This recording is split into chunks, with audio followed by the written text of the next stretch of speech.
In today's video, I'm going to teach you how to unmute students in Google Classroom. If a student has been muted, they can't post to the stream or comment on classmates' work, which is useful for classroom management, but sometimes needs to be reversed. I'll walk you through restoring their ability to participate step by step. First, open a browser and go to the Google Classroom homepage.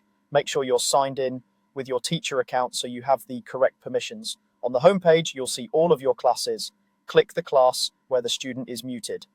In my example, you'll see a sample class, but you'll select the real class you manage. Once the class opens, look along the top for the People tab. This tab lists teachers, co-teachers, and your roster of students.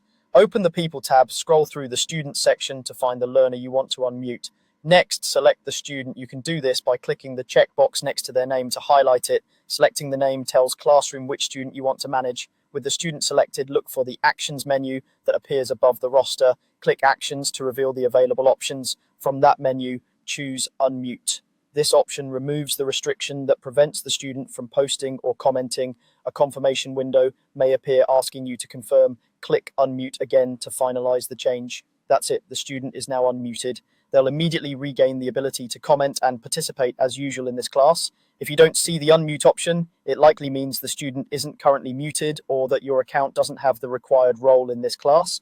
Double check that you're in the correct class and signed in as a teacher. You can also select more than one student before clicking Actions if you need to unmute multiple learners at once. Remember, muting and unmuting only affects posting and commenting in this class. It doesn't remove the student, change grades, or affect other classes. Use it sparingly, communicate expectations clearly, and consider unmuting once the student is ready to engage constructively.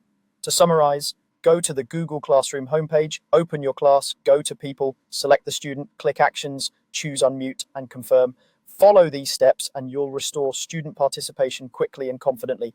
As a best practice, let the student know they've been unmuted and remind them of your class guidelines to keep discussions respectful and on topic.